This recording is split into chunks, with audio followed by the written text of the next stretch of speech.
Me pone bastante nervioso el estar compartiendo acá por la responsabilidad que uno tiene, ¿verdad? De poder decir realmente lo, lo más verdadero posible en cuanto a la palabra del Señor. Entonces, oremos un momentito y pidámosle al Señor que nos ayude a nuestra mente, a nuestra alma, a nuestro corazón, a nuestro espíritu para recibir su palabra. Padre, gracias, Señor. Yo te ruego hoy, Padre, que tú nos des espíritu de sabiduría y de revelación, Padre, como dice tu palabra, para poder entender este misterio, para poder entender esta voluntad eterna tuya, Señor, que es nuestra causa, que es nuestro deseo ahora seguir. Padre, gracias por mis hermanos que están dispuestos, que han hecho lo posible a pesar de los inconvenientes, están ya dispuestos a recibir lo que tú tienes para ellos en esta hora, Señor. Gracias, Padre. En el nombre de Jesús. Amén y amén.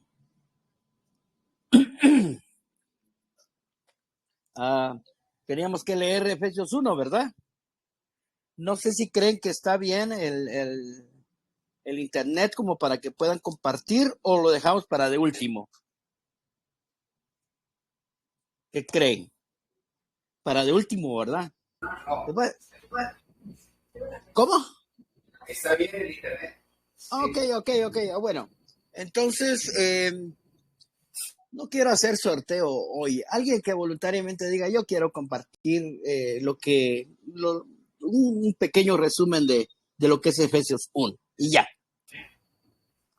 Yo. ¿Quién es yo? Quiero ver quién yo. Ok, hermano Juan Alberto, ¿cómo es? Ok. Juca. Ok. Vamos, Juan. Ok, pues, haciendo un resumen, ¿no? Realmente en Efesios 1 menciona que Dios nos hizo con toda la bendición espiritual y que fuimos escogidos desde antes de la fundación del mundo. Él ya nos había predestinado y apartado para que fuéramos santos delante de Él y sin mancha. Realmente Él nos apartó para Él y ahora somos adoptados, pero esa adopción fue a través de Jesús, de lo que Jesús hizo en la cruz. Ahora nosotros, gracias a toda la obra de Cristo, también nos dio el perdón de nuestros pecados. Algo que por nuestras propias fuerzas, por nuestros propios méritos nunca vamos a alcanzar. Entonces ahora nosotros, por lo que hizo Cristo, pues somos aceptados. Un acto de amor hacia nosotros fue lo que hizo Dios. Entonces, por lo cual y por medio de Cristo tenemos redención de todos nuestros pecados. Somos parte ahora y sabemos y se nos fue su voluntad y la conocemos por medio de lo que hizo Cristo y todo esto, su voluntad fue reunir todas las cosas en Cristo Jesús. Que todos seamos partícipes. Entonces, por lo tanto, ahora somos coherederos y sabemos que somos herederos porque Dios nos selló con algo que es el Espíritu Santo. Y ese el pacto, la promesa que Él nos ha dejado. A través del Espíritu Santo sabemos que todo lo que Dios hizo, pues ahora lo recibimos y lo recibiremos. Es nuestro sello y nuestra esperanza. Dios nos da, realmente Dios es el, como mencionaba en la oración, nos da el conocimiento y nos da la revelación de Él mismo. Y sabemos que Él es fiel y justo y que va a hacer su obra, porque lo vimos porque vimos su poder con lo que hizo en Cristo Jesús, que fue la resurrección de Cristo. Entonces tenemos una gran esperanza y nos da ahora por todo lo que hizo Cristo Jesús. Ahora es Él la cabeza de la iglesia. Nosotros ahora somos su pueblo. Es lo que nos habla de Efesios 1. Amén. Muchas gracias.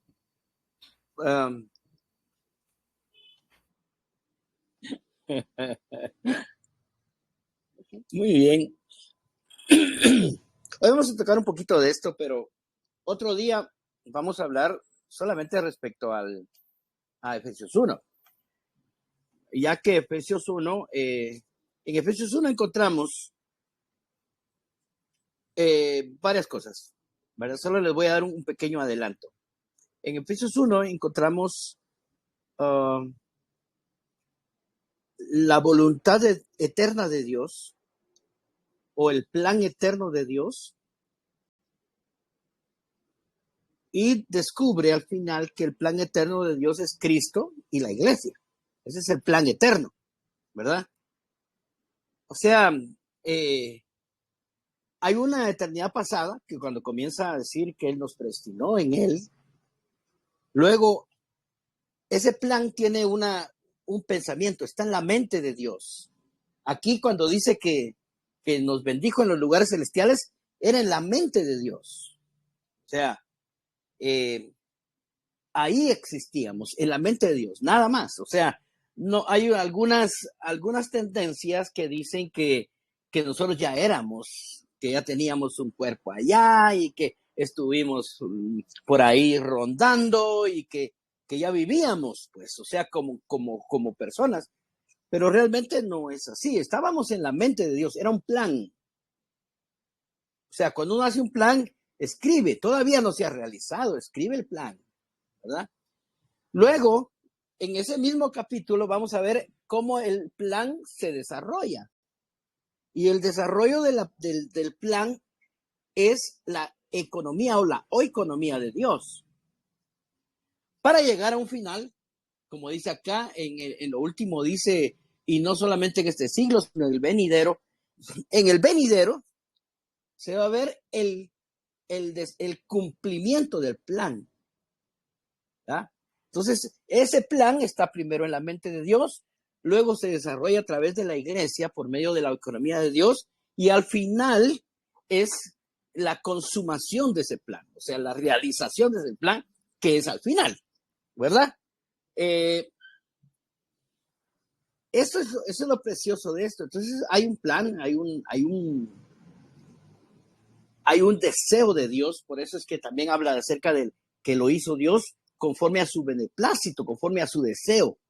Hay un plan, ¿verdad? Y con esto termino, porque no es el tema. Muchas veces el enemigo nos ha engañado diciéndonos, Dios tiene un plan para tu vida. Y entonces, cuando nosotros creemos eso, venimos y ya no nos apegamos al plan de Dios eterno y primordial, sino que nos apegamos a nuestro plan. Entonces, no, hay solo un plan. O sea, Dios no tiene planes individuales, sino tiene un plan corporativo. Y eso es una de las cosas importantes de Efesios 1, ¿verdad? Que es un plan corporativo para la iglesia. O sea, el plan de Dios entonces es el plan eterno de Dios. El deseo eterno de Dios es Cristo y la iglesia, ¿verdad? Bueno, hasta ahí nomás. Gracias, hermano Juca, por su comentario. Y cada día van a ver ustedes que cuando lean y exponen, cada día van a tener más fluidez para hacerlo.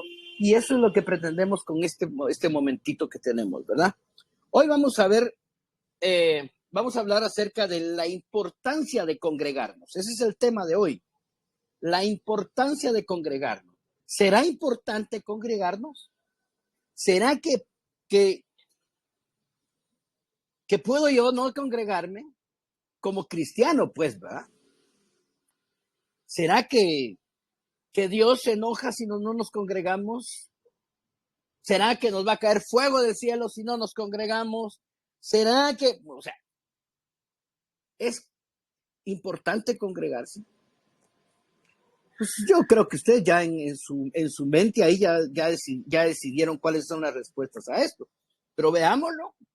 y bueno, comprendámoslo de esta manera que yo se los voy a enseñar ahora. Hoy en día los cristianos se reúnen en sus lugares de reunión. Ya sabemos que ya no son las iglesias, ¿verdad? Sino que se reúnen en un local, en una casa, en un edificio, en una bodega, y con varias motivaciones, ¿verdad? Hay dos grupos. A mí me gusta siempre como subdividir estas cosas. Hay dos grupos de personas que se reúnen con ciertas motivaciones. Digamos, hay un grupo de cristianos que hoy por hoy se reúnen, y ustedes van a entender esto, para ir a recargar baterías. ¿Han oído esta expresión? Voy a ir a cargar baterías para que toda la semana que esté ahí me aguante, ¿verdad? Para el siguiente día de reunión.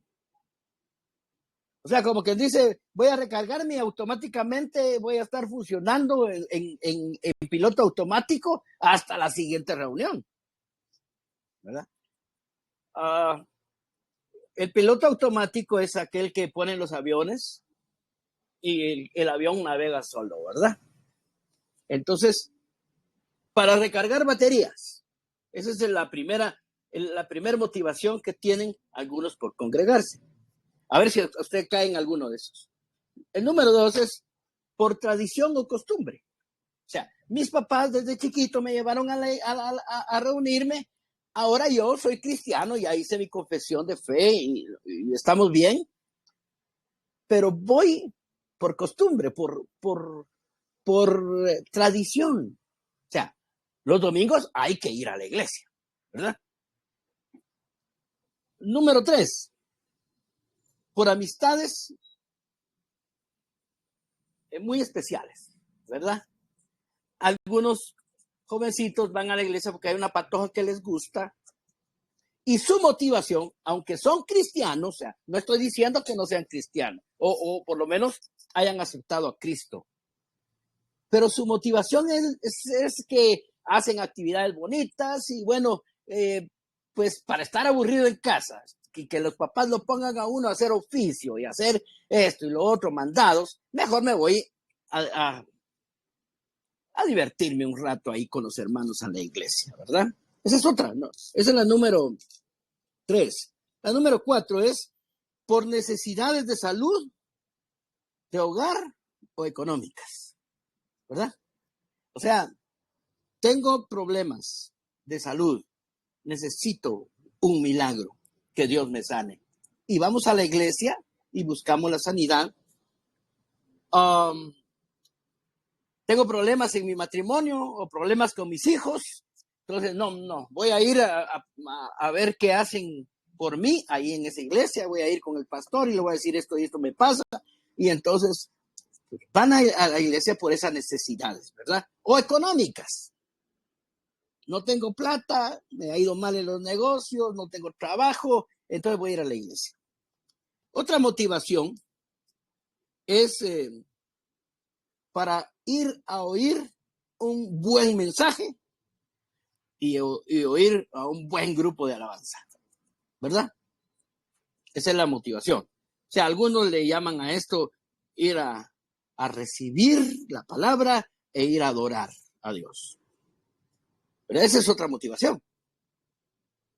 Y la número 6 es por amor a un privilegio o ministerio. O sea, yo quiero escalar, yo quiero llegar a ser uno de las personas. Le digo esto porque yo, cuando llegué a la iglesia, a la congregación de yo estuve mucho tiempo, mi motivación fue esa. Había una persona que yo vi, un ministro, que estaba predicando y estaba con una fuerza increíble. Y esa fue mi motivación. Yo le dije, Señor, yo quiero ser como él. Y escalé y llegué a ser como él. O sea, estas 6 cosas que, entre otras, ¿verdad? Bueno, por ejemplo, a mí me dijeron que yo cantaba bien, entonces yo quiero ser de la alabanza. Y se recuerdan que ustedes que en 1 Corintios 12 vimos que el Señor daba los dones como él quería.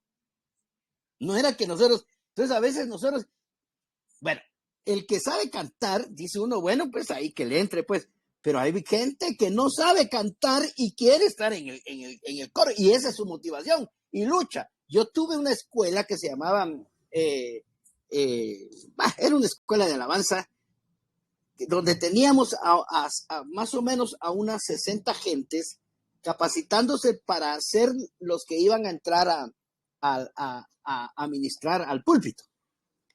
Entre esas 60 gentes, cada año hacía un examen y de ahí sacaba 1, 2, 3, 4, sí.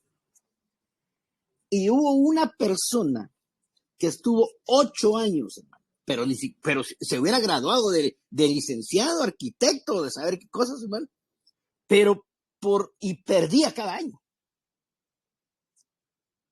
Mano, yo el último año le tuve que hacer un examen más fácil, pues, para que entrar, porque ya me dio pena que 8 años, hermano, y no entraba. Entonces, a veces nuestra motivación puede ser esa, ¿no? ¿Me entienden? Ahora, de todas estas, no digo que esté mal. Yo estuve metido en varias de esas motivaciones y eso era mi fuerza para ir a la iglesia, ¿verdad? Para ir a congregarme específicamente, para ir a congregarme, era mi plan escalar y llegar a ser uno de los ministros grandes que habían ahí.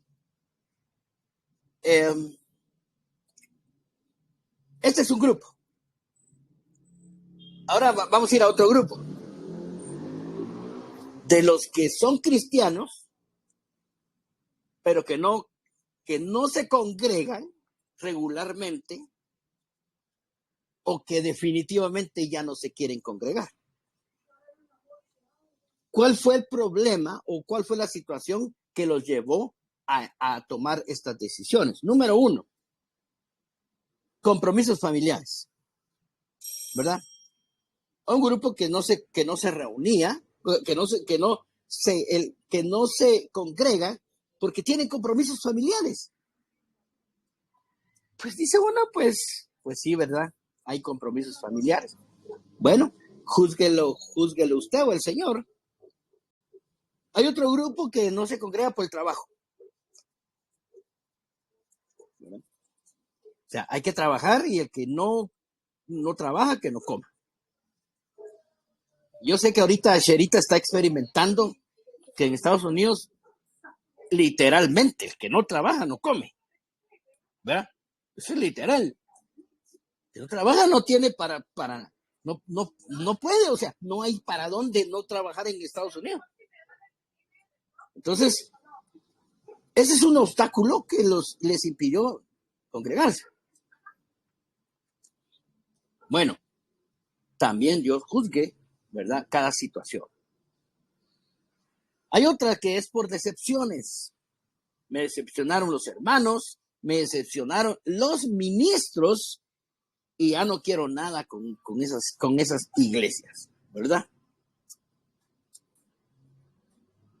Una persona de esas, de tanta decepción que un día dijo, mire, hermano Hugo, yo mejor me voy a volver al catolicismo, me dijo la gran, imagínense. Bueno, espero que no haya ningún católico aquí, pero lo digo con respeto, ¿verdad? Pero es algo que, pues ya es como volver atrás. Por mal testimonio de los ministros. O sea, el testimonio de los ministros ha sido un problema, ¿verdad? En la iglesia cristiana evangélica, en todas las religiones y congregaciones, han habido problemas de decepción por ministros. Entonces, la gente dice, no, eso no es de Dios, y para ser así, mejor no soy nada, y ya no se congregan. Otros no se congregan por no sentir crecimiento espiritual. O sea, no, que en esa iglesia no hay buenos mensajes, no hay planes de estudio de la Biblia, y bueno, entonces mejor ya no quiero ir. Otros porque no me tomaron en cuenta. O sea, ya yo cada vez que pase el pastor me le pongo enfrente y el pastor ni me toma en cuenta. Voy y trato de hablar con algún ministro para ver si me apuntan ahí en los privilegios y no me toman en cuenta. Ni siquiera saben que existe. Entonces, mejor ya no voy, ¿verdad? Por el COVID, me acostumbré a estar en la casita viendo oyendo la transmisión, acostadito, con panito, cafecito, y bueno, me acostumbré y ya no quiero ir a congregar. Número 8. Este es el más alarmante, hermano. Que hay una estadística que dice que es el 46% de la cristiandad. 46% de cristianos no se congregan porque dicen: yo mismo voy a dirigir mi propia vida espiritual.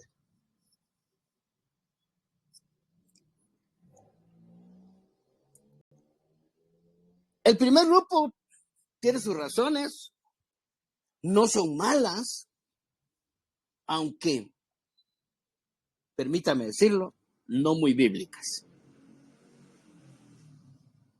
Ahora, el segundo grupo sí está en serios problemas. El segundo grupo sí está en serios problemas. Por lo que vamos a ver. Porque primero están desobedeciendo a una instrucción de Dios, que dice: no dejen de congregarse. O sea, hay una virtud al congregarse. Pasa algo cuando nos congregamos. Es algo que Dios quiere que hagamos. Y también porque están despreciando y separándose del cuerpo de Cristo.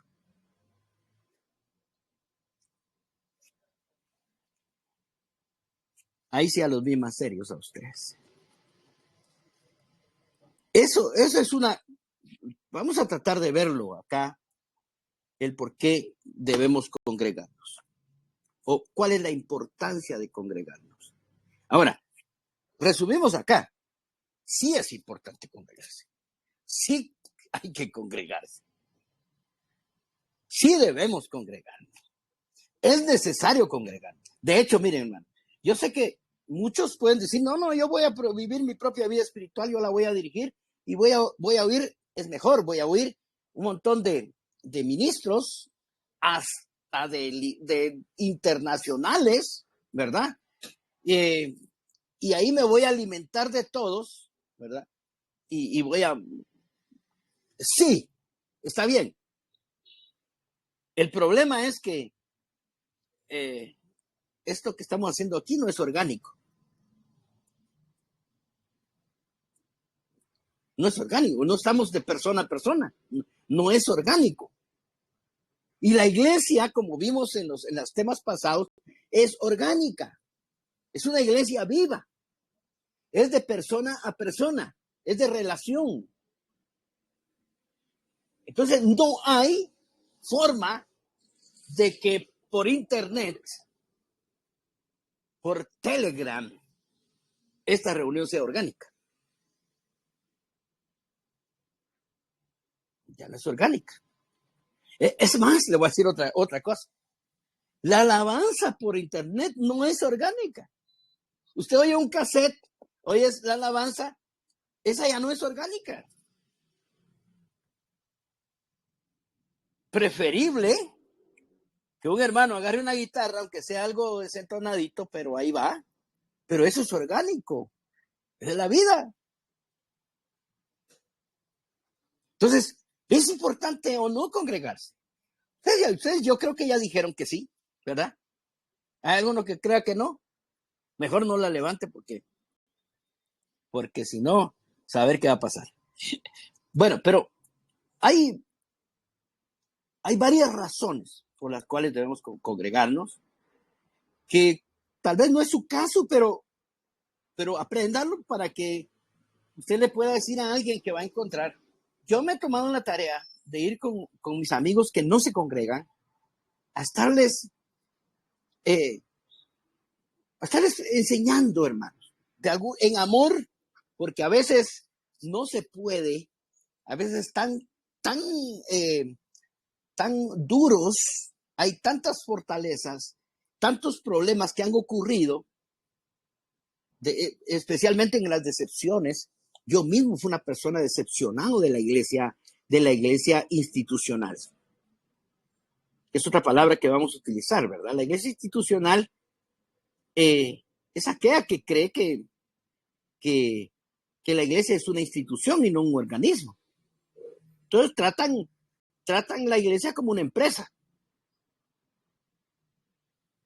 Y esa es una institución. Se basan más en programas, en actividades, en costumbres, que en las relaciones entre hermanos. Y eso hace un grupo, la iglesia institucional y la iglesia orgánica. Entonces, para que la iglesia sea orgánica, ya vimos que la iglesia es un grupo de personas, tiene que congregarse, no hay para dónde. Entonces vamos a ver unas razones, por lo menos unas 4 o 5, digo yo, que si nos da tiempo, de por qué debemos reunirnos o qué importante es reunirnos. La número 1 es que hay una razón profunda por la cual debemos congregarnos. Y esta es: Dios desea que nos congreguemos.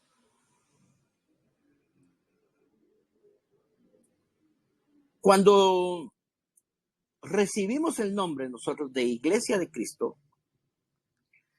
estamos recibiendo el nombre de iglesia. Y la iglesia significa los llamados. Lo que quiere decir y lo que pasó cuando se formó la iglesia es que Dios llamó, invitó. O sea, recibimos la invitación de Dios, primero a recibir a Cristo y después a formar su iglesia, a formar su cuerpo.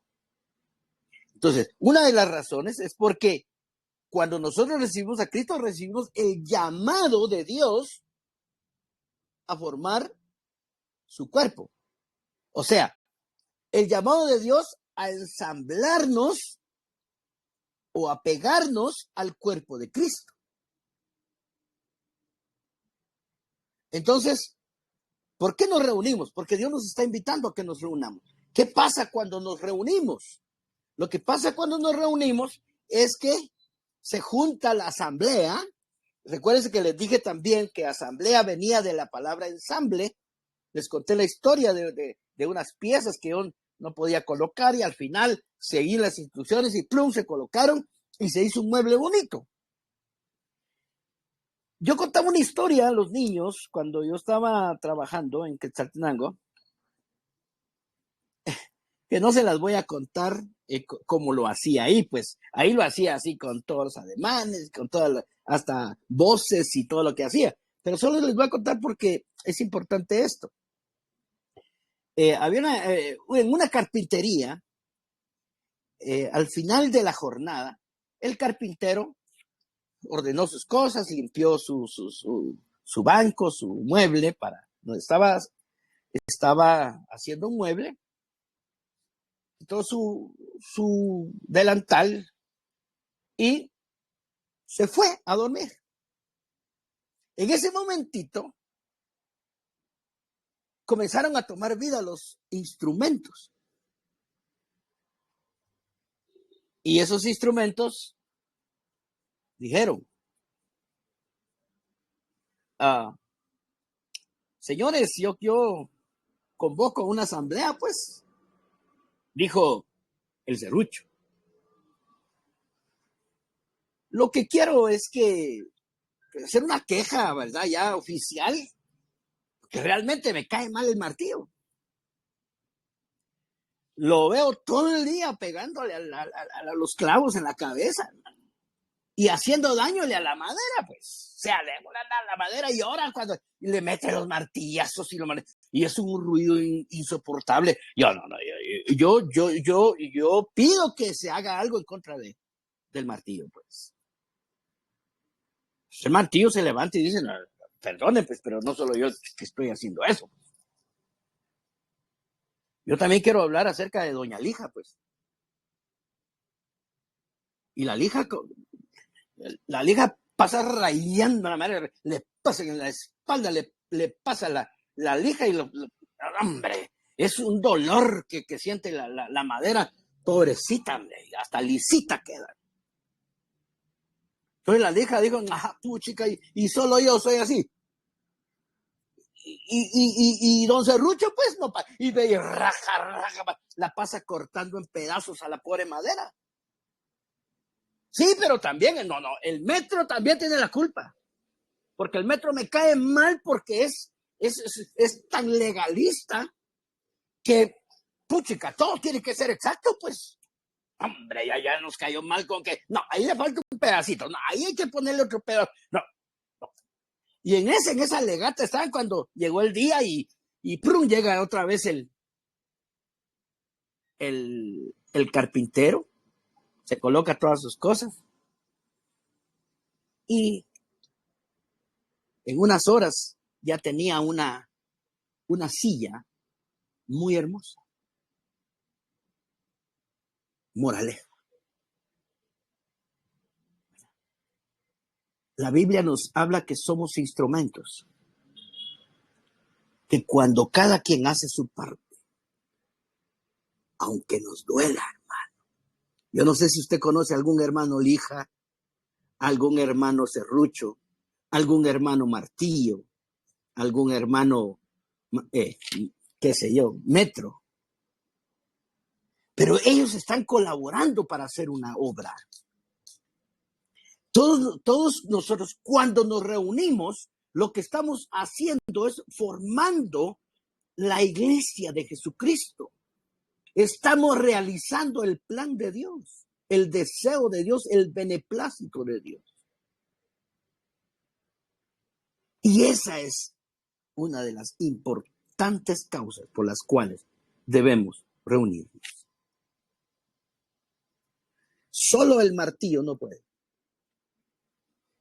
Solo el serrucho no puede. Bueno, ya vamos a ver eso después.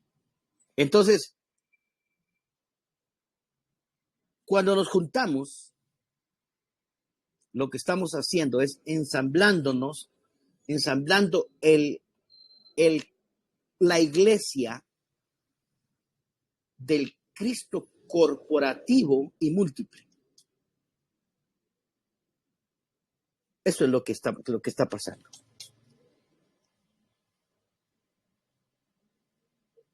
Al Señor le plujo, o decirlo en buen chapín, le dio la gana,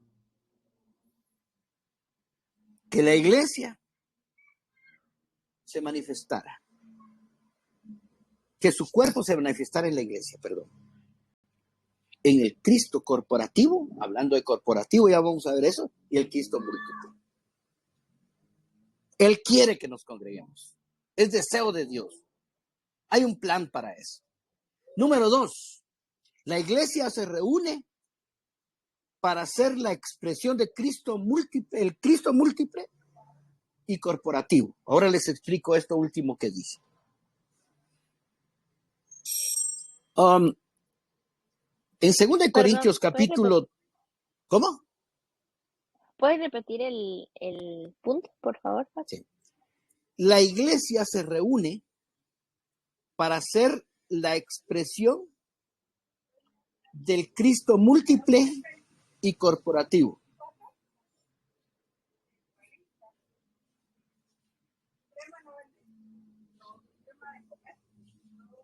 Bueno, primero dice que es para hacer la expresión. Vamos a hablar de esa palabra. Fíjense que fui al diccionario a ver qué significaba expresión. Y la expresión es la acción de transmitir ideas, sentimientos y pensamientos. Pero en su raíz, la palabra expresión es exprimir. Exprimir. Ustedes saben qué es exprimir, ¿verdad? Por ejemplo, hay una ropa mojada, entonces le dicen, hay que exprimirla. O sea, cuando se exprime, lo que hace es que saca el jugo, el agua, perdón, ¿verdad? Por ejemplo, para sacar el aceite, tienen que exprimir la fruta para sacar el aceite y esa es la forma antigua, pues, de hacerlo. El Calvario el Calvario es el lugar de las olivas machacadas, o sea, donde se sacó el jugo, o sea, se exprimió, se exprimía. Olivas machacadas lo que hacen es sacar aceite, ¿verdad? O sea, de lo más profundo sale el aceite, pues. Quizá de una semillita va a salir una gota de aceite, no sé cuánto, pero de que la machacan y la exprimen, sale, ¿verdad? Ahora, ¿qué quiero decirles con esto? Que me gusta porque primero, ¿qué es la expresión? Expresión es la acción de transmitir. Entonces, la iglesia, cuando es la expresión de Cristo, entonces está transmitiendo, pero no lo de ella misma, sino las ideas, sentimientos y pensamientos de Cristo. Por eso somos la expresión de Cristo, no la expresión nuestra, sino la expresión, es expresar a Cristo. Entonces, cuando somos la expresión, entonces lo que estamos haciendo es transmitir las ideas, pensamientos y sentimientos de Cristo. Entonces, no es nuestro plan, nuestros deseos, no son nuestra forma de hacerlo, sino lo que quiere Cristo, lo que desea el Señor. Entonces, somos la expresión, o sea, somos exprimidos para representar a Cristo.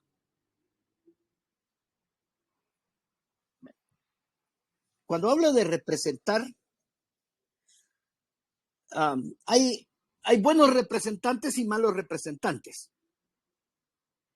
Por ejemplo, los vendedores, ¿verdad? A veces son buenos representantes de las empresas de donde son. Van bien vestidos, llevan buen producto, pero a veces hay malos representantes. Como todo, ¿verdad? Entonces, recuerdo que una vez, recién casado, necesitábamos platos, no teníamos platos, ni tazas, ni nada de eso. Y llegó, aquí le llaman vajillas, llegó un vendedor a vender una vajilla. Me dijo, mire, le traigo esta vajilla, lo último que ha salido de la tecnología en el mundo. Es de cromo cobalto con kriptonita, pues. O sea, me la puso como que, bueno, y pues yo la quiero para comer, le dije yo, ¿qué me importa que sea que kriptonita? No, me dijo, lo que pasa es que cuando se cae no se quiebra, me dijo. No, hombre, dije yo, eso, si me comprobas que no se quiebra, te la compro, le dije. Y costaba caro. Agarró el hombre un plato y lo tira, hermano. ¡Plah! Y ¡prum! Cayó el plato, ¡plum! ¡Plum! ¡Plum! Y no se rompió. Te la compro, le dije yo. Porque no voy a hacer que estaba recién casado, ¿ves? Tal vez no supiera lavar platos o, digo yo, va a estar quebrando platos a cada rato. Entonces mejor una de esas de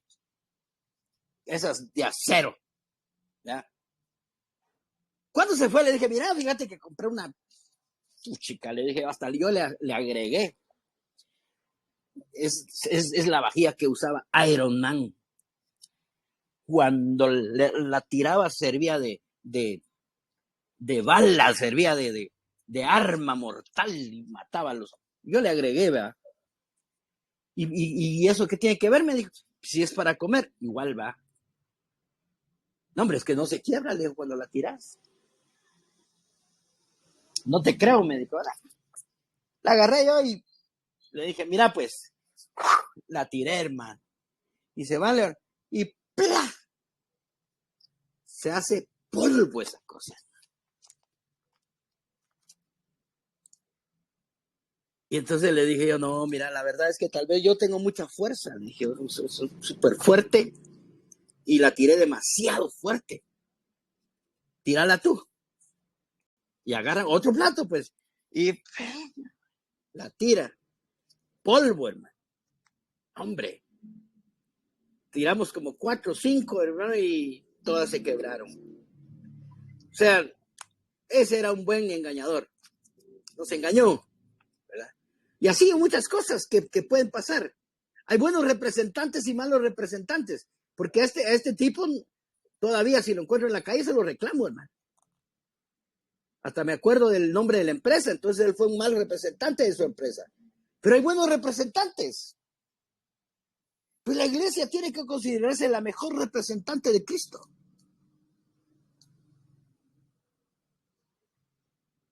No van a estar vendiendo platos de kriptonita, hermano. La iglesia tiene que ser de las mejores que representan o expresan a Cristo mismo, al Cristo corporativo. Y digo corporativo porque es un cuerpo. Y digo múltiple porque Cristo, a través del desarrollo de la iglesia, se va multiplicando. Porque cada día hay más adeptos, ¿verdad? Que conforman la iglesia de Cristo. Por eso es el Cristo corporativo y múltiple. Es un Cristo vivo, pues. Entonces, lo importante es de congregarse es porque somos la expresión de Cristo. El Cristo corporativo. Y mire, hay un enemigo de lo corporativo. Y ese es el individualismo. Por eso es que yo le decía, qué terrible este último que les hablaba de que el que dice yo mismo dirijo mi propia vida espiritual.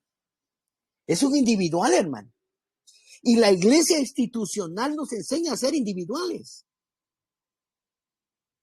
Usted, o sea, eso era lo que yo decía y lo que a mí me enseñaron. Usted venga, entre, cierre sus ojos, alabe, métase con Dios, usted y Dios y los demás que no le importen. Oiga el mensaje, ore y los demás que no le importen. O sea, es una vida individual, no una vida corporativa. Pero ni Dios es individual, hermano. ¿Sabe por qué? Porque en Génesis, cuando se formó al hombre, Dios dijo, hagamos al hombre. Había más de 2, o por lo menos 2, porque le dijo a alguien más, hagamos. Ese es el Cristo, ese es el Dios corporativo. Cuando Cristo estaba siendo bautizado, entró al agua y como es un Dios corporativo, desciende el Espíritu como paloma, el Espíritu Santo. Y por un lado sale la voz del Padre que dice, este es mi Hijo amado en el cual tengo complacencia. Siempre trabajan los tres, corporativamente. Esa es la forma corporativa. Ir a la iglesia y que me importe un comino los demás es ser un individualista, que es enemigo de lo corporativo. No puede haber iglesia individual. O sea, no puede haber personas individuales, porque tarde que temprano algo va a pasar, hermano. La soledad. Y va a estar ahí usted sola con su soledad.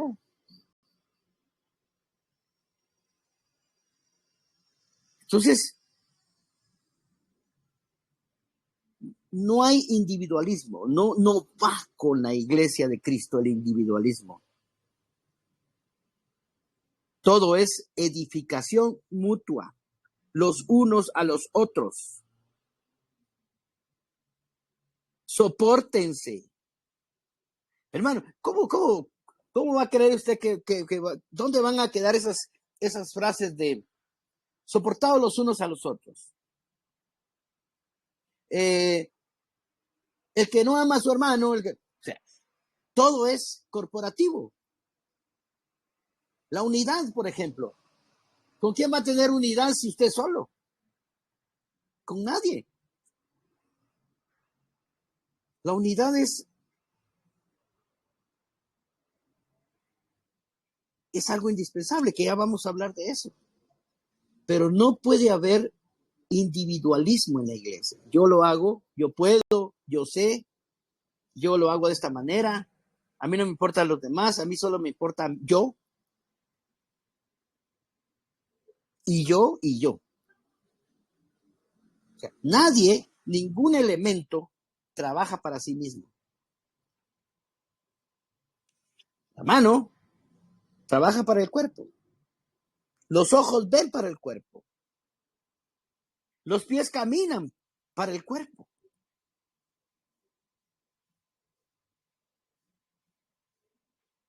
Entonces, la iglesia es la expresión de Cristo en la tierra. Dios quiso, hermano, que la forma de expresarse fuera a través de la iglesia. Y eso, pues, es el plan eterno. No es algo que nos estamos inventando, sino surgió en la eternidad, en el pensamiento de Dios.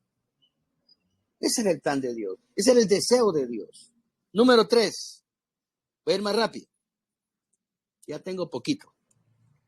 Nos reunimos para darle continuidad y desarrollo al plan de Dios.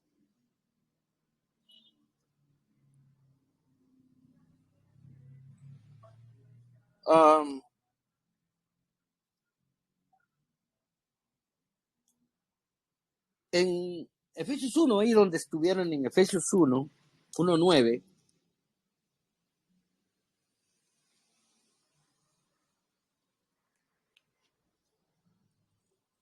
Efesios 1:9 dice, dándonos a conocer el misterio de su voluntad, según su beneplácito, el cual se había propuesto en sí mismo en reunir todas las cosas en Cristo, en la dispensación del cumplimiento de los tiempos, así las que están en los cielos como las que están en la tierra.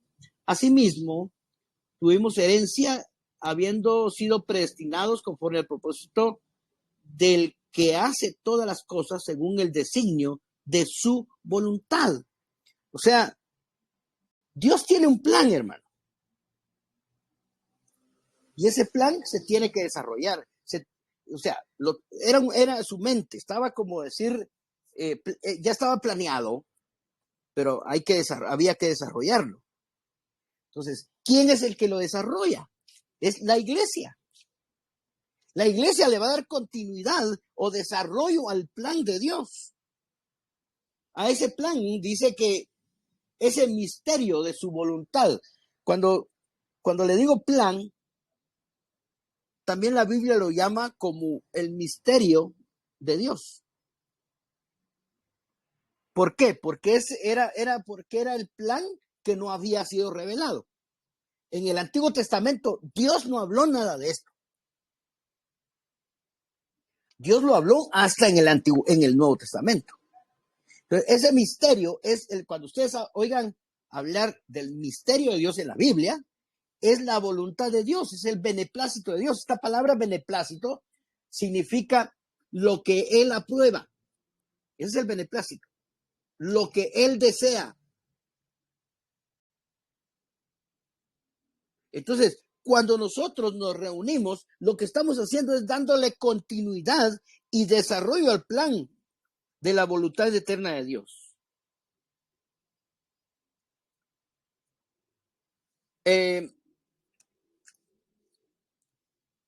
Dios habla aquí en Efesios, como digo, no quiero entrar porque quiero enseñar acerca de Efesios, pero cuando está hablando acá, está mostrando el plan. Estábamos en la mente de Dios. Dice que Él nos bendijo con toda bendición espiritual. Pero, ¿cómo fue que nos bendijo? En Cristo. Y si ustedes notan, desde el 1 hasta el 6 tal vez, es en Cristo, en Cristo, en Cristo, en Cristo. O sea, no era todavía, no había sido elaborado. Ese plan que Dios tenía de bendecirnos con toda bendición espiritual y de escogernos y predestinarnos, era en Cristo. Era el plan. Pero luego comienza, dice, dándonos a conocer el misterio de su voluntad. Pues ahí comienza ya el desarrollo del plan. Cuando nos lo revelan, cuando nos revelan el plan, entonces comienza el desarrollo del plan. Este desarrollo dice que es de su voluntad según su beneplácito, el cual se había propuesto en él mismo.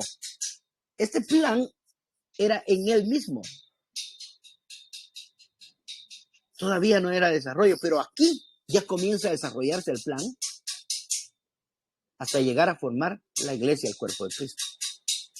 Entonces, cuando nos reunimos, le estamos dando continuidad al plan. O sea, se está desarrollando. Y hay una palabra que yo quiero decirles respecto a este plan. Es que, permítanme un segundo, toca el timbre, porfa. Entonces, esta palabra para realizar este plan se llama oikonomía. O sea, o la economía, pues, en español. Pero no es economía, no les voy a hablar de dinero. Cuando hablo de oikonomía, en su etimología, trata de las normas o las reglas o de los mandamientos para realizar este plan. ¿Ya me entiende? Entonces, en el desarrollo, la iglesia lo que hace es conocer la economía de Dios para realizar el plan, para realizar lo que Dios desea, pues. Si yo, por ejemplo, un día vengo y le digo a alguien, mire, tengo un plan.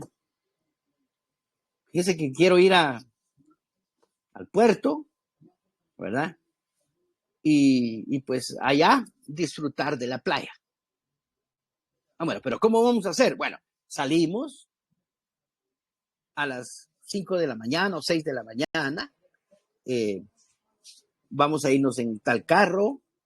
Vamos a tomar la ruta que va, la nueva ruta, pues la ruta, la mejor ruta.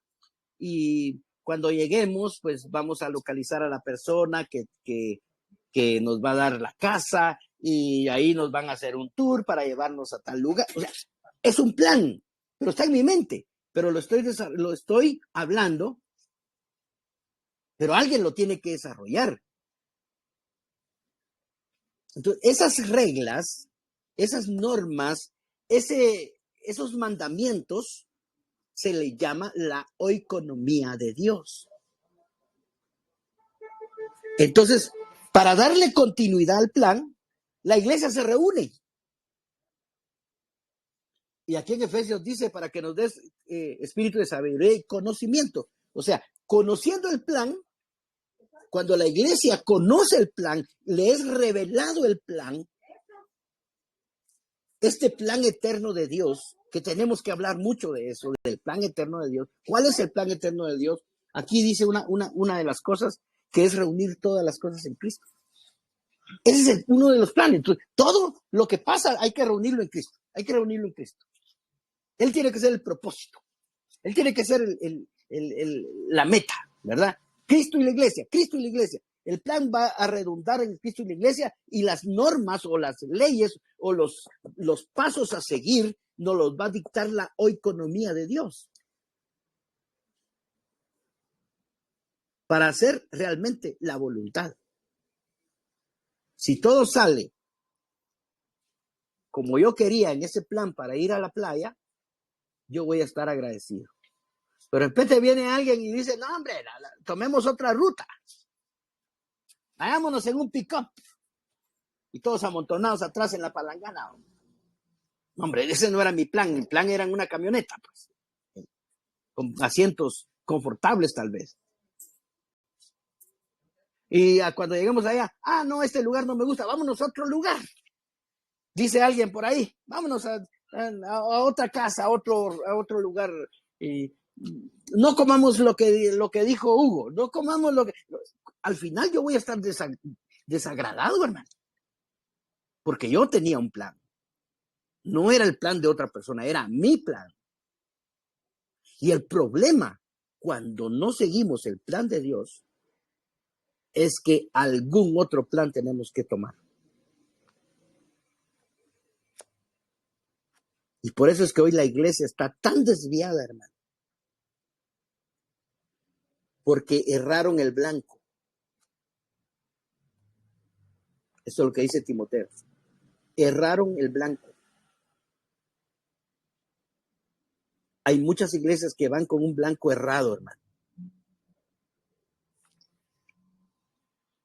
Cuando uno, en algún momento yo en mi vida hice unas travesías donde para poder llegar a cierto lugar tenía yo que usar brújula. Hoy ya no se usa eso, pero en aquel tiempo se usaba la brújula. Hoy es el Waze y todo eso, pues, pero yo usaba brújula. Y cuando uno medía, eran grados. Pero los grados son como que decir un milímetro, digamos, ¿verdad? Un milímetro. Pero si uno no medía bien, y digamos eran 10 milímetros, por decirles algo, no son esas las medidas que se utilizan para usar la brújula, pero yo para darme a entender, si eran 10 milímetros los que yo tenía que moverme, y yo decía 9 milímetros, usted podría decir, era errar 1 milímetro, pero ese milímetro a la distancia significaban kilómetros. Entonces, por una noche estuve yo perdido, porque erramos el blanco, hermano. Porque medimos mal. En pequeñas cosas, pero usted hace esto y cuando siente, se separó por 1 milímetro que tomó mal la medida. Eso es errar el blanco. O sea, usted dispara una flecha, ¿verdad? Y no la dispara bien, usted erra el blanco, da en otro lugar, no da en el centro. Y eso es lo que está pasando hoy en día, hermano, porque la cristiandad no ha seguido la economía de Dios, sino que ha seguido su propio plan. Ha hecho su propio plan. Yo quiero ser de la alabanza y punto, y a mí nadie me quita de ahí. Y está haciendo uno su plan. Y tal vez usted no canta, hermano, pero usted quiere su plan. Y así muchos han hecho planes, hermano. Y por esa razón ahora hay iglesias le llaman iglesias familiares, iglesias de niños, iglesias de alabanza, iglesias de esto, de lo otro, porque están siguiendo su propio plan. En ningún momento, no está escrito en la Biblia esas cosas, que hayan iglesias de. La iglesia es una. Entonces, cuando nos reunimos, lo que estamos haciendo es siguiendo el plan, la continuidad del plan eterno de Dios. Para eso nos reunimos, hermano. ¿Número qué? 4. Permanecemos en Cristo cuando nos congregamos. Ahí sí quiero que vaya a Juan 15:1.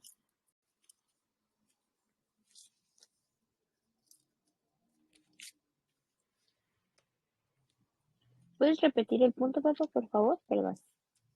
Permanecemos en Cristo cuando nos congregamos.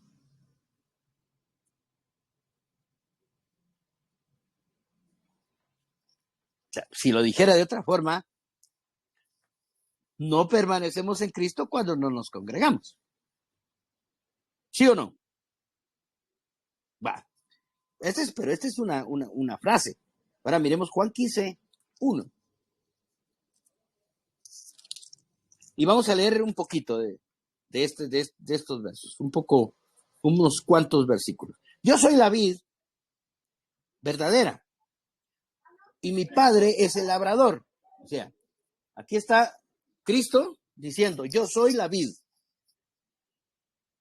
y mi padre es el labrador. Todo pámpano, ¿quién es el pámpano?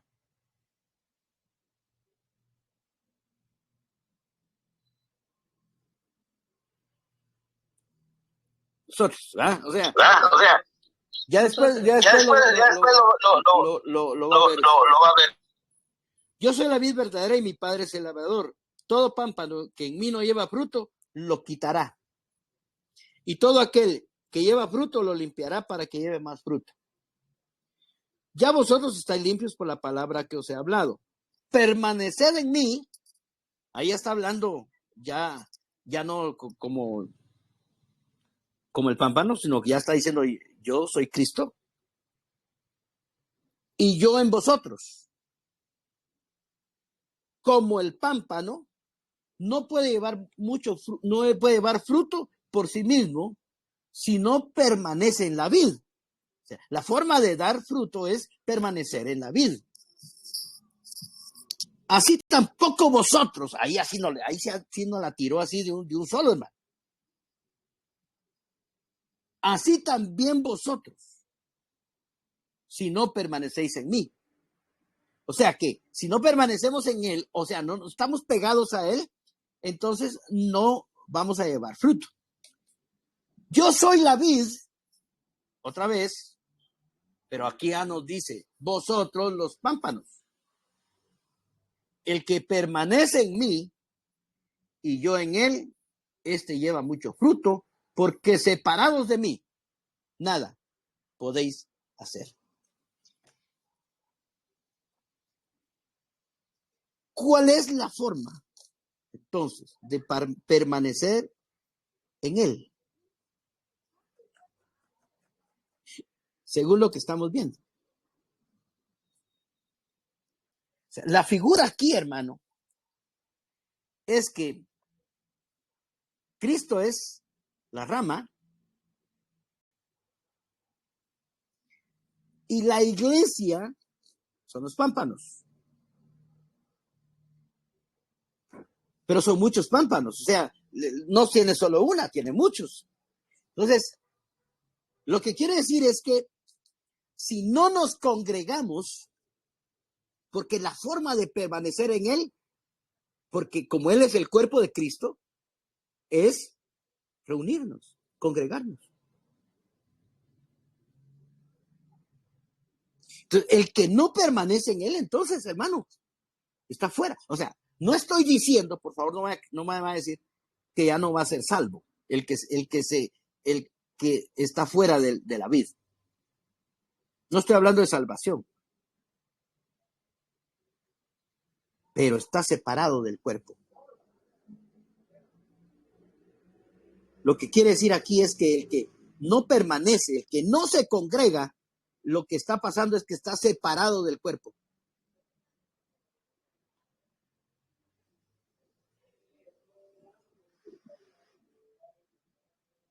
Podemos correr el riesgo, hermanos, de dejar de estar en él cuando dejamos de congregarnos.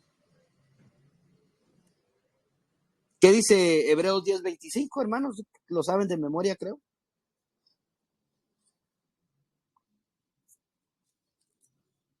Alguien que me lo lea, por favor. Dice, no dejando de congregarnos, como algunos tienen por costumbre, sino O sea, exhortándoos. perdón, Memo. 10:25 te dije, ¿verdad? Sí, Hebreos 10:25. Ok. Leamos el 23, desde el 23. Va. Dice, mantengámonos firmes, sin fluctuar, la profesión de nuestra esperanza, porque fiel es el que prometió. Y considerémonos unos a otros para estimularlos al amor y a las buenas obras. O No sea, dejando de... espérame, mamá. Aquí lo que está diciendo es que esta es la función de la iglesia, ¿verdad? No dejar la profesión de nuestra esperanza. Consideremos los unos a los otros para estimularnos en amor y las buenas obras. O sea, está hablando de la iglesia. Entonces dice, no dejemos, entonces continúa, de congregarnos, como algunos tienen por costumbre, sino exhortándonos tanto más cuando veis que el día se acerca. Hermano, esto es una alerta. No dejen de congregarse. No dejemos de congregarnos. Porque es ahí donde nos estamos pegando a Cristo. Es ahí donde permanecemos pegados a Cristo. Entonces, si no va a venir el Padre y nos va a cortar, dice, hermano. Ahora, ya no quiero ir más profundo a esto, pues.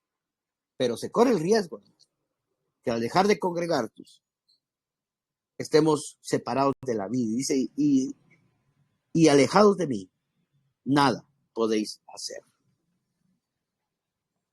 Bueno, el 5.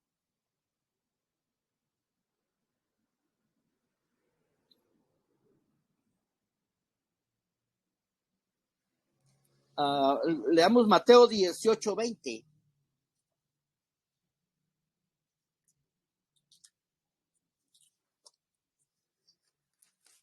Mateo 18:20 dice, esa es la número 5, la razón número 5.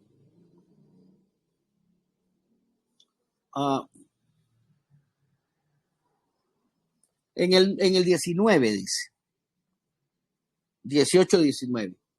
Y otra vez os digo que si 2 de vosotros se pusieren de acuerdo en la tierra acerca de cualquier cosa que pidiere, le será hecho por mi Padre que está en los cielos. Porque donde están 2 o 3 congregados en mi nombre, allí estoy yo en medio de ellos. Aquí el Señor lo que está diciendo es que no necesita una multitud para hacer su iglesia. No necesita una multitud para hacer su expresión. Aquí dice 2. 2 es el mínimo. Con 2. Ahí está Él. Y esos 2, dice que si se ponen de acuerdo, en los versículos anteriores dice, y dicen algo que sea atado en el cielo y va a ser atado en el cielo. Y dicen algo que sea desatado en el cielo y será desatado en el cielo. O sea, es una autoridad que hay en el cuerpo de Cristo, hermano. El cuerpo de Cristo tiene autoridad.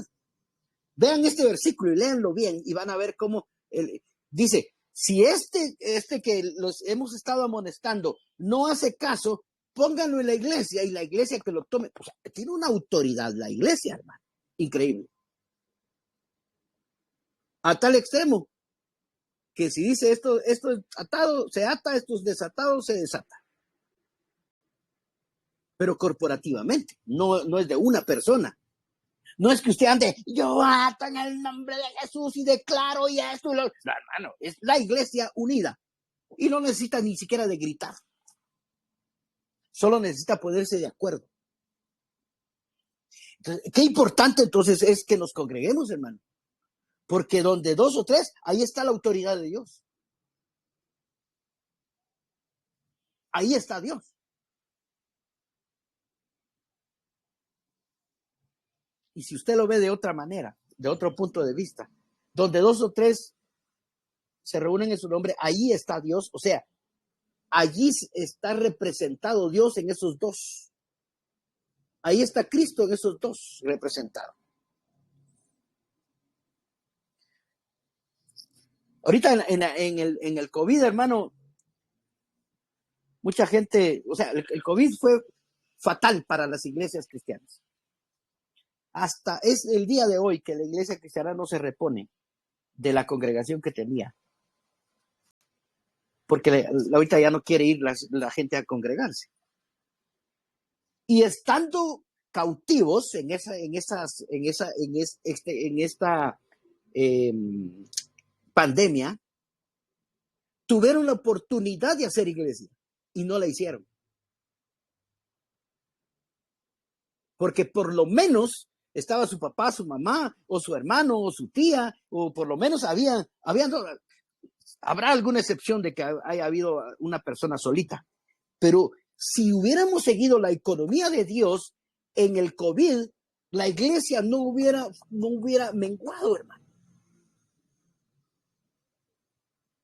Porque hubieran habido 2 que decir, bueno, esposo y esposa hubieran dicho, el esposo hubiera tomado la rienda y decir, bueno, hagamos iglesia, hagamos vida de iglesia y sigamos la economía de Dios. Y ahí hubieran habido 2. Y ahí hubiera sido la iglesia de Cristo. Ahí hubieran estado pegados a la vid. Ahí hubiéramos estado viendo a Dios mismo en medio de nosotros. 2 o 3, hermano. Yo no digo que las iglesias, que no haya crecimiento en las iglesias. Debe haber crecimiento. Pero si no lo hay, con 2 o 3, suficiente. ¿Por qué es importante, hermano, entonces, reunirnos? Porque aunque solo haya 2 o 3, aún así tenemos a Dios en medio de nosotros. A Cristo en medio de nosotros. Aún ahí somos los representantes del cuerpo de Cristo. Aún ahí somos la expresión del Cristo múltiple corporativo. Aún ahí podemos hacer avanzar el plan de Dios con 2 o 3. Eso es lo único que necesita el Señor.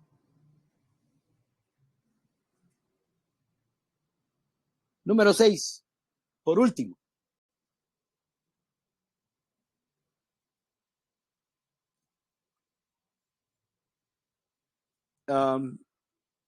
Hebreos. Miremos Hebreos.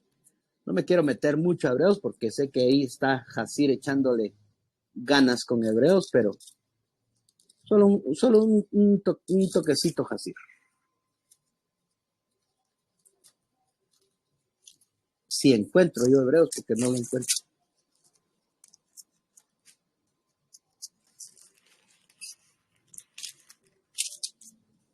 Y esta es la última razón que yo les voy a poner.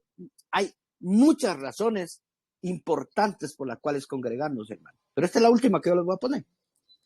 Hebreos 2:12.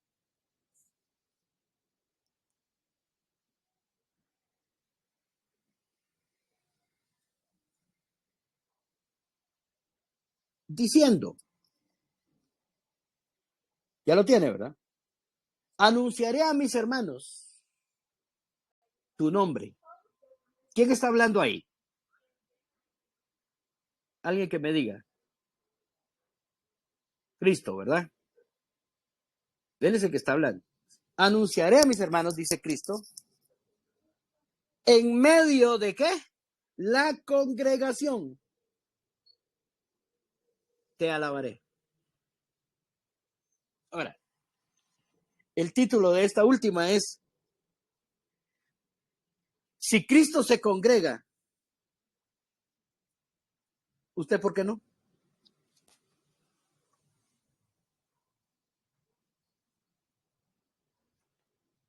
Si el Señor ve cuando hay 2 o 3 como mínimo, y Él dice, no, yo me tengo que congregar. Y Él se va a congregar, hermano. Hay 2 o 3 por ahí que se ponen de acuerdo y van en el nombre de Jesús y dicen, no, yo me congrego también con ellos. Y si hay 2 así, él dice, no, yo no falto. Que me esperen los ángeles, que me esperen el cielo, todo, pero yo me voy a ir a congregar con esos 2 o 3. Deja todo allá en el cielo. Él está sentado a la diestra del Padre, hermano. Pero deja todo por 2 o 3 que se congregan y él viene a congregarse, hermano. El día que sea, no solo el domingo, el día que sea. Yo no sé por qué le pusieron al domingo el día de Dios. Pero si cualquier día que se reúnan 2 o 3. Entonces el día del Señor es cuando nos congregamos.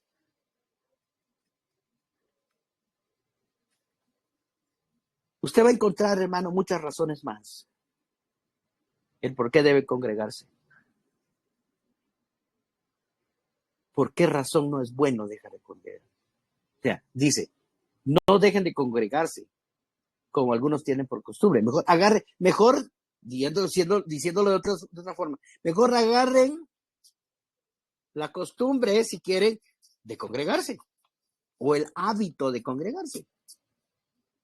Es cuestión de prioridades, hermano. Cuestión de prioridades. Habrán excepciones, pero que sean excepciones por las cuales usted no se congrega. No porque se diga, no, ya me cansé. Mucho friegan los hermanos. Qué aburrido, hermano.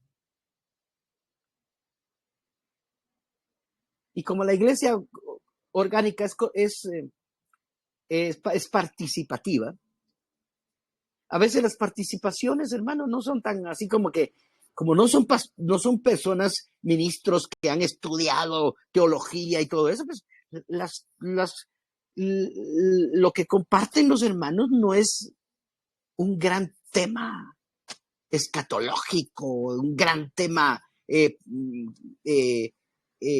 pedagógico, ¿no? O sea, no tiene ni siquiera ni la forma ni nada de mensaje, pues, pero a veces hay buenos mensajes que nos tocan más que mensajes muy elocuentes. Pero aún así, hermano, no vamos a la reunión de iglesia, a la reunión de la iglesia local. Quiero dejar esto último.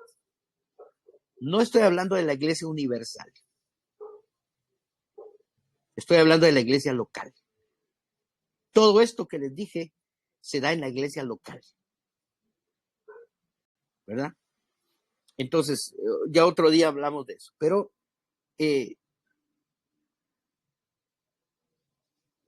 tenemos que encontrar la responsabilidad como hijos de Dios, como miembros del cuerpo de Cristo, de edificar al cuerpo. Y entonces vamos a ver qué bonito es congregarse, hermano. Qué delicia es congregarse. Qué bueno es congregarse. Y aunque me enojen algunos hermanos, algunas cosas que pasan, pues me enojan, pues, pero a la larga, qué bonito, pues. Ahí estamos corriendo con el plan de Dios. Amén y amén. Preguntas.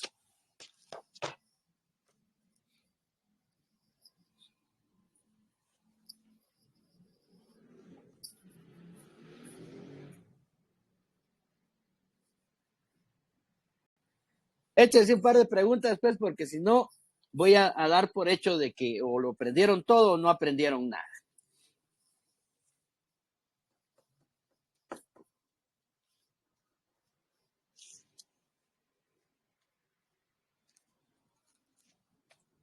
No hablamos del amor, por ejemplo. No hablamos de la unidad, por ejemplo. No hablamos de la edificación, por ejemplo. Ya en otras lecciones vamos a hablar de esas tres cosas que son importantes para la vida de iglesia y para la forma de congregarnos. El que tenga pregunta, abra su micrófono y pregunte.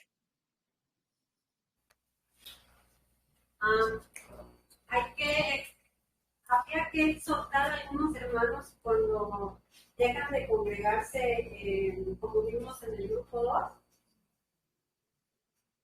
2. Como dice, solo no le oí el principio. Que si por ejemplo, algún hermano ya que si debemos nosotros como iglesia exhortar a que empiezan a faltar a las reuniones o dejan de congregarse por alguna de las tantas razones que vimos hoy, ¿hay que exhortarlos? ¿Habría que? Yo digo que sí. Solo que en amor, pues. O sea, tampoco le va a ir a decir, usted hijo del diablo, porque no es la forma, pues. Yo creo que sí. Parte de la vida de iglesia y de la participación de la vida de iglesia es que cuando hablamos o cuando profetizamos, que es lo mismo, o sea, no es lo mismo solo hablar, pues, pero hablar de parte de Dios es que esta característica de esta profecía es exhortación, amonestación, ¿verdad? Y consolación. Entonces, creo yo que sí tenemos que hacer el esfuerzo, hermanos, de poder ayudar a las personas que vemos que no quieren congregarse, pues, ¿verdad? Orar por ellos para que el Señor les dé, como dice acá en Efesios 1, que les dé espíritu de sabiduría y revelación. Es que miren, cuando a uno le revelan algo, hermano, cuando uno recibe la revelación de algo, se convierte en una causa. Acá en Efesios 1 dice, por esta causa. Yo recuerdo que en el tiempo de la guerrilla aquí en Guatemala, yo tuve una cierta participación. Y mi participación fue con cantar música de protesta, le llamaban aquí. Pero se convertía en una causa, hermano. Entonces uno iba cantando, así, no. Hacen falta muchas cosas para conseguir la paz. No basta rezar. Y habían unas cancioncitas por ahí, las casas de cartón y que esto, el otro, que hasta con los ricos hasta escuela para perros tienen, pero el pobre no tiene ni qué comer. O sea, se convierte en una causa, entonces uno lucha por esa causa, ¿me entiendes? Ahora, sin causa, se desanima uno, pues uno no tiene por qué hacer algo, pues. Entonces, por eso es que dice Pablo, no sé si lo leyeron ahí en Efesios 1, por esta causa. O sea, hay una causa. Por esta causa. Y hay otro en Efesios y hay otro en Efesios 3 que dice, por esta causa doblo mis rodillas. Entonces, la causa es algo que se hace como un objetivo nuestro, como una causa nuestra. La tomamos. Entonces, por eso es que Pablo dice, yo oro por ustedes para que Dios les dé espíritu de sabiduría y revelación. Entonces, una de las cosas que hay que hacer antes de amonestar a alguien, primero, oremos por esa persona. Pongámonos de acuerdo en la congregación. Hermanos, vamos a orar por la hermana, para la hermana Sherry, que ya no quiere venir, hermano. Entonces venimos todos y decimos, Padre, pues, ponemos a Sherry tus manos para que tú le reveles este misterio y que sea su causa. De repente va a venir Sherry, qué hay que hacer y va a venir con ganas de hacer esto y de hablar, de exponer, va a venir a servir, va a dar cafecito. No, va a ser una Sherry diferente, porque ya es su causa. Tenemos que pedirle al Señor que el plan eterno de Dios se convierta en nuestra causa. Y entonces, vamos. Ahora, si hay problemas, pues si hay alguien que ahí se pelearon y todo, pues está fácil también. Bueno, ayúdenos a que se reconcilien pidiendo perdón. Si no le toman atención, es porque ustedes como iglesia no están haciendo su función de darle un qué hacer al miembro. Hermano, si usted no sabe, si llega alguien por primera vez y usted no sabe qué hacer con él, ¿y para qué será bueno? Dice usted. ¿Pero si es bueno para nada? No, nadie es bueno para nada en el cuerpo de Cristo. Algo tiene que hacer. Pero mientras tanto, póngalo, hermano, póngalo ahí a repartir las Biblias, a que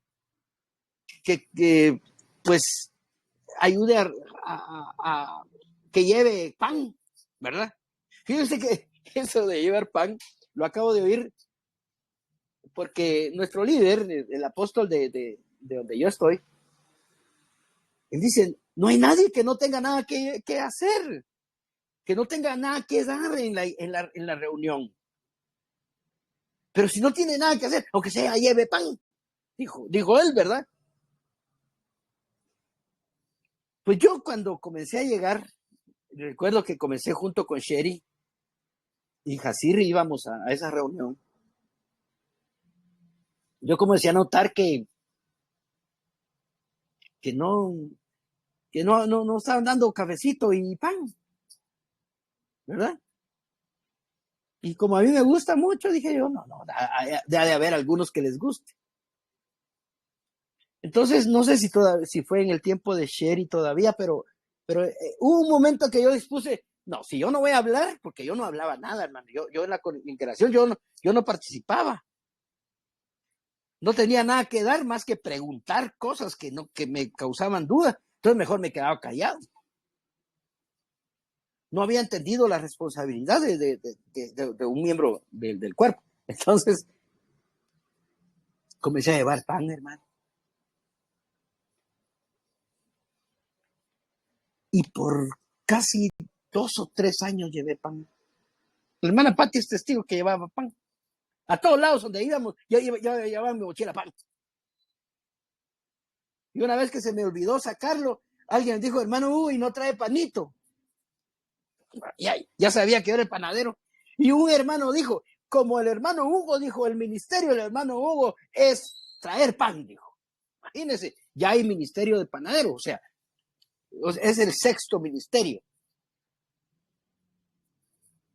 Llevar el pan. Pero esa fue mi función al principio, hermano, porque yo no podía estar sin hacer nada. Entonces llevé pan. Entonces, hermano, dale un privilegio a esa persona y dígale, hermano, ¿tú podrías colaborarnos con traer panito? Entonces esa persona se va a sentir bien. Ya alargué mucho la respuesta. Algo más.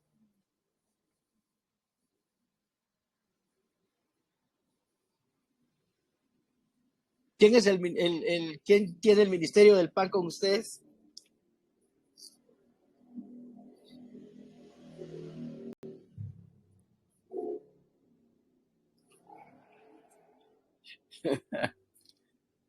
Hombre, pero pueden haber otras cosas. Mientras uno encuentra su función, hermano, en el cuerpo de Cristo, porque todos tenemos su don, su función, su quehacer. Haga lo más sencillo que pueda hacer. Arregle las bancas, llega a hacer limpieza, maquilla a las hermanas, o sea, cualquier cosa, pues. A la hermana que usted mire ahí que va así como que acaba de levantar, dígale, vení, te voy a echar un poquito o sea, algo, hermano, algo. Mientras entra a la función adecuada. ¿Qué más, hermano?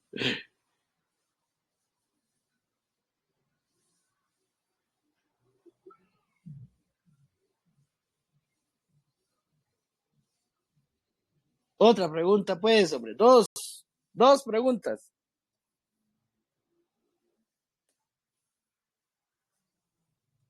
Me da pena cuando no preguntan. Pero bueno, ¿qué leemos para la próxima reunión? ¿Qué tal si leemos algo como, les voy a decir,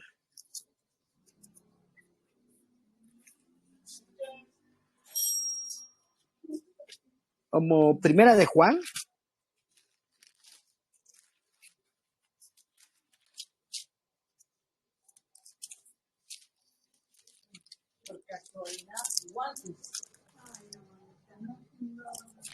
Pero les voy a decir,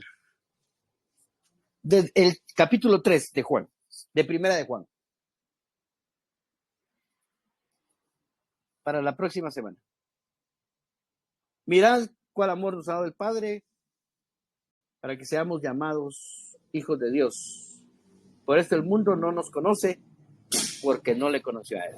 Ahí comienza el capítulo 3 de Primera de Juan. Y así vamos a ir leyendo algunas cosas importantes. Bueno, todo es importante en la Biblia, pero para el tema, ¿verdad? Si ya no hay preguntas, hermanos, entonces creo que ya pueden ir a comer, cenar, refaccionar. ¿Cómo? Por el pan. Juan va a ir por el pan. Ustedes por tacos, ¿verdad? Ya sé.